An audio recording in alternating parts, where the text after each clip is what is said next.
Examination से, लेकिन torch light examination की जैसा मैंने बताया कि लिमिट है और स्ट्रीट लैंप की कई गुना उसको बड़ा करके दिखा सकते हैं। ये चीज सबको समझ में आ गई। फिर स्ट्रीट लैंप सर ने जैसा छवि सर ने बताया 2 टाइप के होते हैं। आपने देखा होगा, मैं टेक्निकल में नहीं जाता, आपने देखा होगा एक स्ट्रीट लैंप है जो जाइस मॉडल का होता है, जिसमें आप देखेंगे कि ऊपर की तरफ इल्यूमिनेशन का ढक्कन नहीं लगा होता है। जो पुराने सेंटर होंगे उसमें एक ऐसा होगा जिसमें ऊपर की तरफ काले रंग का एक लाइटिंग सिस्टम लगा होता है, ठीक है, क्योंकि उसमें 3 तरह का होते हैं स्ट्रीट लैंप में। एक होता है इल्यूमिनेशन सिस्टम, जहां से लाइट यूज होती है, जो प्रकाश उत्पन्न हो। दूसरा होता है ऑब्जर्वेशन सिस्टम, जो हमारी आई पीस होती है, जहां से हम पेशेंट को देखते हैं सामने की तरफ बैठा के। और तीसरा होता है मैकेनिकल सिस्टम। मैकेनिकल सिस्टम देखते हैं हमारा मैकेनिकल सिस्टम में हमारा जॉयस्टिक लीवर आ गया, जिससे उसको हैंडल करते हैं स्ट्रीट लैंप को आगे पीछे करने, उसका लाइट को कम ज्यादा करने के लिए, ठीक है, उसका पावर बढ़ाने के लिए। तो ये सब चीज 3 पार्ट से मिलकर बना होता है, इल्यूमिनेशन सिस्टम, ऑब्जर्वेशन सिस्टम और मैकेनिकल सिस्टम। स्ट्रीट लैंप का यूज क्या है? वो एक बायो माइक्रोस्कोप है, किसी भी चीज को कई गुना बड़ा करके दिखाता है, जिससे हमें किसी भी बीमारी को, किसी भी चीज को पहचानने में आसानी होती है, ठीक है। ये बेसिक है स्ट्रीट लैंप का, सबसे पहले आप इसको जानिए। दूसरी चीज, कोई भी इन्वेस्टिगेशन करने के पहले हम लोग को पेशेंट की काउंसलिंग करना बहुत जरूरी है। क्यों? क्योंकि आप देखो, जब भी आप किसी पेशेंट को रेटिनोस्कोपी के लिए बैठाते हैं, जैसे ही आप उसकी पेशेंट की आंख में आपके रेटिनोस्कोपी की लाइट बीम पड़ती है, तो पेशेंट इनकम्फर्ट हो जाता है, अचानक से आंख बंद करके बैठा, ये क्या कर रहे हैं। इसके लिए प्रॉपर काउंसलिंग पहले जरूरी है कि हम आपके साथ ये करने वाले हैं, अभी आपकी एक आंख में लाइट आएगी, उस लाइट से हम आपकी आंख की जांच करेंगे, ताकि पेशेंट को पहले से पता रहे कि मेरे साथ क्या जांच होने वाली है, तो आपके साथ वो प्रॉब्लम क्रिएट ना करे। इसी तरह ट्रीटमेंट वो होता है। ट्रीटमेंट कई बार आप देखते हैं ना, बहुत हमने उसका लाइट सोर्स जो होता है खुले खोल के रखा होता है। जैसे ही पेशेंट की आंख में डालते हैं तो पेशेंट को बहुत इरिटेशन होती है। अचानक से किसी की आंख में 10 से 20 गुना 30 गुना ज्यादा लाइट का फोर्स पड़ जाए तो उसको इरिटेशन होती है। अचानक से आंख बंद करेगा, हट भी जाएगा। तो उस जांच को करने के पहले भी प्रॉपर काउंसलिंग होनी चाहिए कि हम एक लाइट फोर्स मशीन है जिससे हम आपकी आंख की जांच करने वाले हैं, इससे एक लाइट निकलेगी, आपको परेशान नहीं होना है, ठीक है। और आपको प्रॉपर तरीके से इन्वेस्टिगेशन करना है, तो पेशेंट को ये भी बताना पड़ेगा कि आपको किस तरफ देखना है। बहुत सारे स्ट्रीट लैंप जो स्ट्रेट मॉडल स्ट्रीट लैंप होते थे पुराने वाले, उसमें पहले आप देखेंगे एक इंडिकेटर होता था जिसमें लाल कलर का एक छोटा सा बल्ब रहता है, उसको इंडिकेटर बोलते हैं। उसको जिस तरफ पेशेंट को दिखाना होता है उसकी तरफ हम लोग उसको कर देते हैं। या फिर जो अभी नए स्ट्रीट लैंप आए हैं जिनको हम लोग जाइस मॉडल स्ट्रीट लैंप बोलते हैं, उसमें कई बार इंडिकेटर नहीं होता है, तो उसके लिए हमें क्या खोलना होता है, हम जिस पेशेंट की आंख की मान लो राइट आई की जांच कर रहे हैं, तो हम पेशेंट को बोलते हैं कि लेफ्ट आई से हमारे लेफ्ट कान को देखो, ठीक है ना।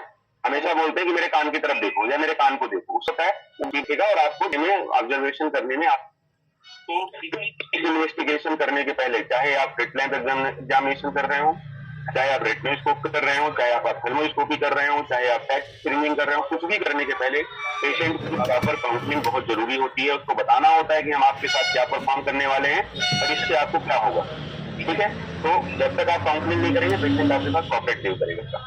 स्ट्रीट लैंप बहुत अच्छी चीज है, इससे बहुत मजा आता है जब आप इसको प्रैक्टिस में लाइए। कभी टॉर्च लाइट से देखने के बाद जब आप स्ट्रीट लैंप से देखेंगे वही चीज आपको बहुत बड़ी दिखेगी, साफ सुथरी दिखेगी, आपको कंजक्टाइवा में एक चीज दिखाई देगा, कॉर्निया में एक इन्फिल्ट्रेशन तक दिखाई देता है। अगर कॉर्निया में कहीं डॉट आया है, बारीक से बारीक ओपेसिटी है, बहुत अच्छे से दिखाई देगा। कॉर्निया में जो क्लियर फिल्म की लेयर्स होती है वो आपको दिखाई देंगी।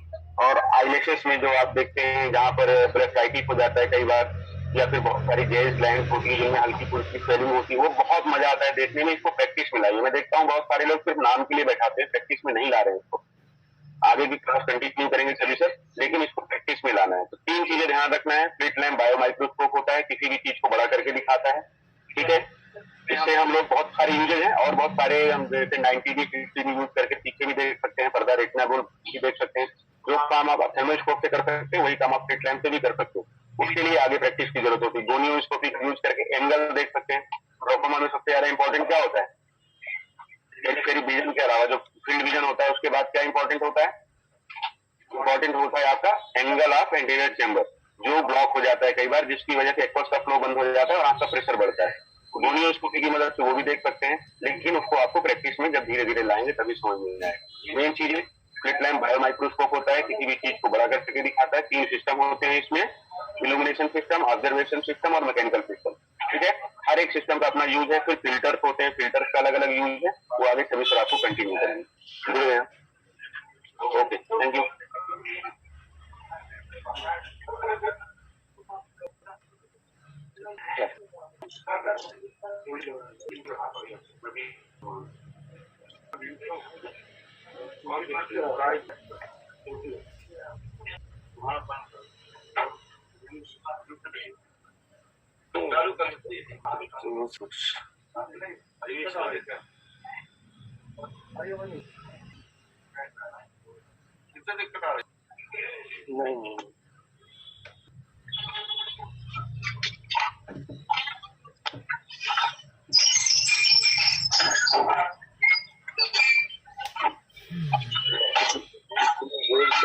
नहीं हुआ है पता नहीं चला।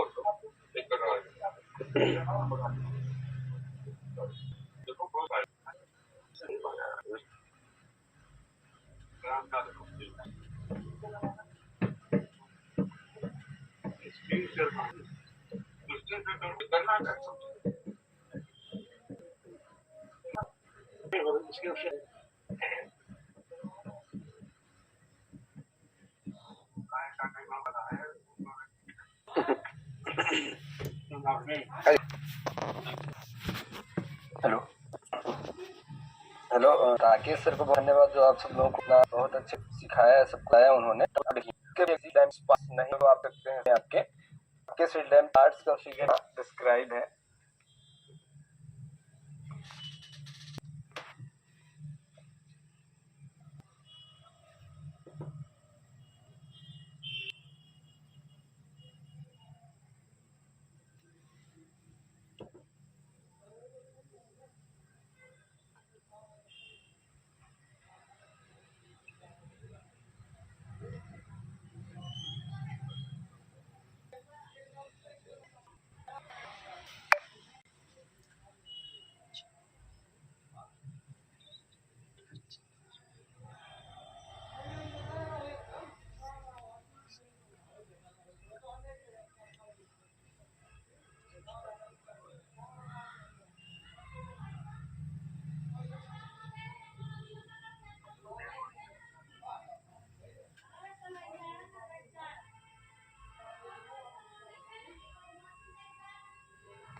सर हुआ क्या सर?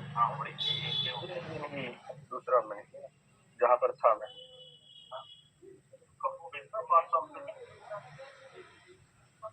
वो तो सबने देख लिया ना उसको क्या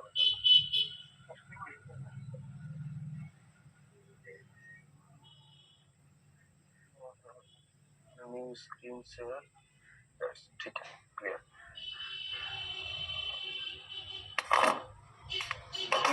तो आप सबने सीखा, राकेश सर ने आपको बहुत कुछ बताया, नई टेक्निक और बहुत अच्छे से बताया उन्होंने, उनको बहुत बहुत धन्यवाद। एग्जामिनेशन सेटअप पे आप सब लोग आ गए थे। यहाँ पे सबको मालूम है ये वाला जो मैं दिखा रहा हूँ स्क्रीन पे जो दिख रहा है मेरा ये स्लिट, ये स्लाइड पे सबको समझ में आ गया था पूरा क्या क्या था? हेलो हेलो मेरी आवाज अब तक आ रही है क्या? आ रही है जी सर, आ रही है। ये जो स्लाइड दिख रही है इस स्लाइड में मैंने काफी कुछ डिस्क्राइब किया था, बताया था, तो ये सारे पॉइंट्स आपको समझ में आ गए थे क्या?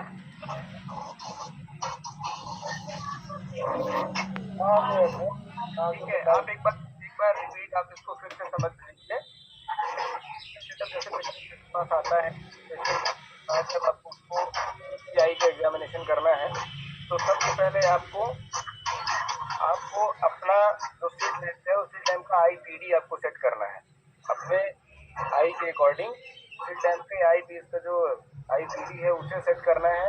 आईपीडी सेट करने के बाद आपको आई पीस को न्यूट्रलाइज करना है। न्यूट्रलाइज का मीन्स ये है कि जैसे आप सबको किसी को भी माइनस या प्लस का पावर आता होगा, चश्मा यूज करते होंगे आप लोग, तो जैसे चश्मा यूज जितना पावर आपके चश्मे में आपको आ रहा है उतने नंबर पे उतने पावर पे आपको ये आई पीस को सेट करना होगा। अगर आप इसको सेट नहीं करेंगे तो आपको वो जो है ब्लर दिखाई देगा, क्लियर दिखाई नहीं देगा जो आप देखना चाहते हैं।